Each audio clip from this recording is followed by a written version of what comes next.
Hello everyone. Welcome back to the Karate Framework Automation tutorial.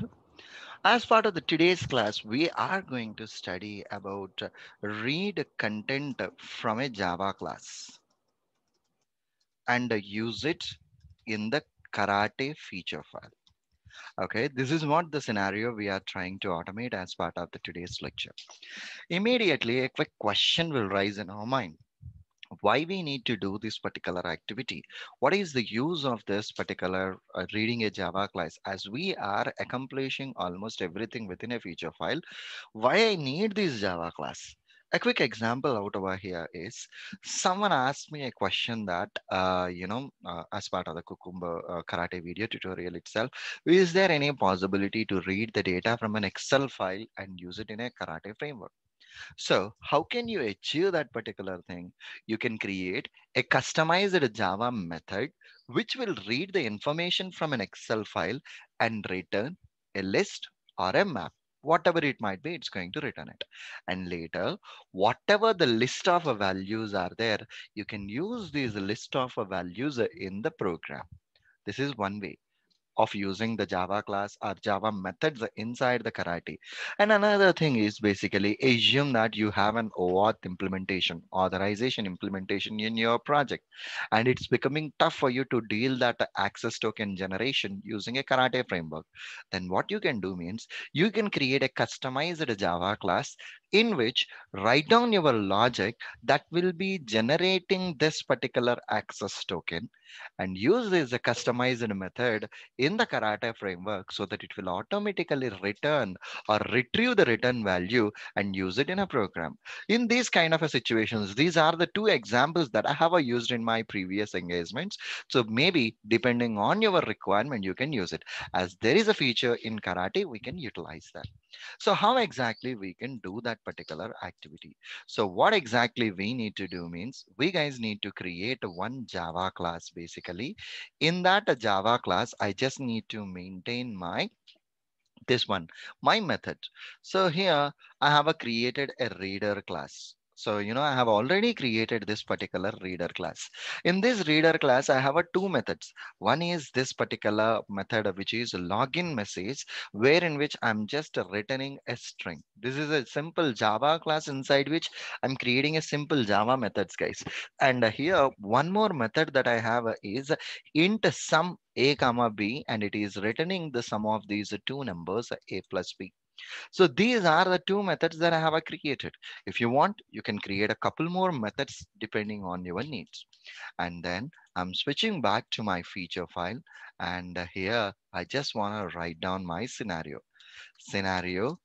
Read the data from a Java class. I just want to read the data from a Java class. Okay, then what we need to do, so in Java, guys, if you clearly observe, if there is an information present in this class, and if you want to read this information in another class, usually you will create an object, and using that particular object we can access that particular information if it is a non-static one, right? In Java, object creation is required for us, and using that particular object itself, you can access the information present in one class and in another class.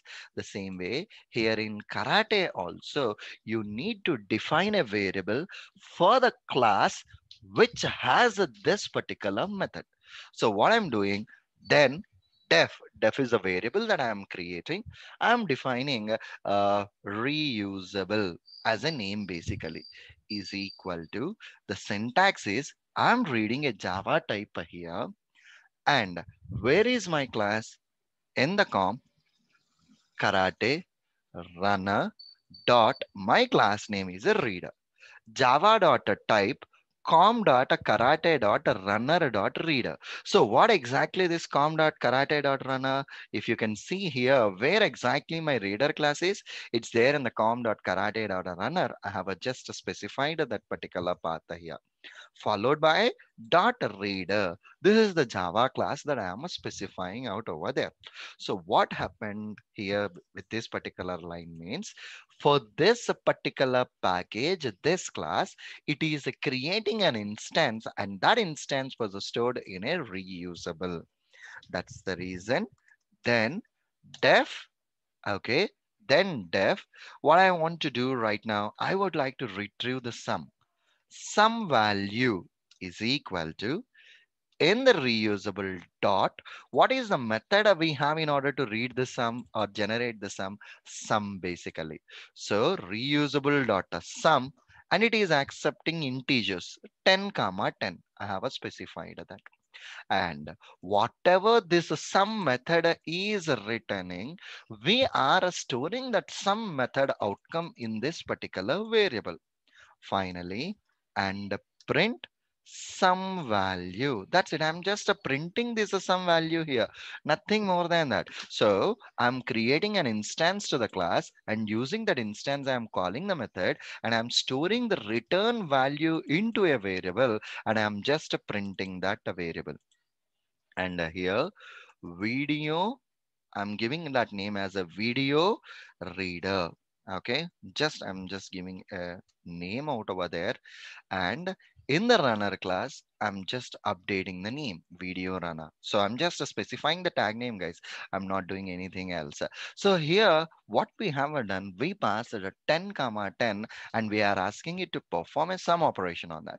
I know the sum of these 10 comma 10 is a 20. It should return outcome as a 20 to the console. Okay, it should return outcome as a 20 to the console. Let us execute and let us see. Run as a Java application. So it's executing. Let me maximize the console. See here, our content is there in an example 3 basically. In an example 3 dot a feature, one feature is passed, and the print outcome is a 20. I have a given 10 plus 10, and the print outcome is a 20. For suppose in the reader class, we have another method, which is a login message. This is an outcome from a Java method, which we are calling from karate. Okay, which we are calling from karate. Just I have written this particular message. Okay, this is what my method name is, which is a login message which don't have any arguments. So here, wherever I'm calling, so I'm just commenting these two lines. I don't want these method. Then def login message is equal to reusable dot that method name. I'm just calling that method name. That's it, guys. I haven't done anything. I just printed this information here. Okay. Let me try to run my test script and see how it's going to execute. So it's executing. Let us see. Whatever the message, of course, we have a given out over there, it should print.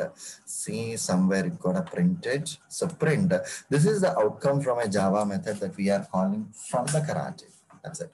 So this is the way how exactly we can create a Java class and we can maintain the Java method and we can call it, guys.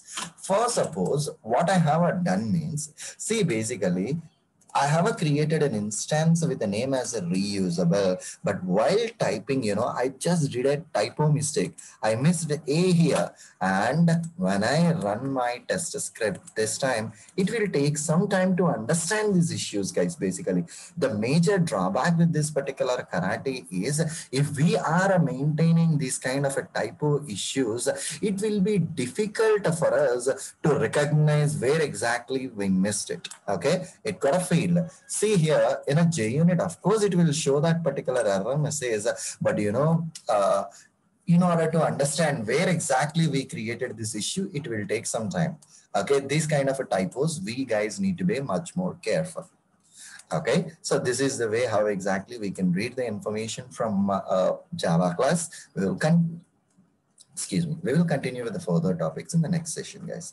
Thank you. Bye-bye.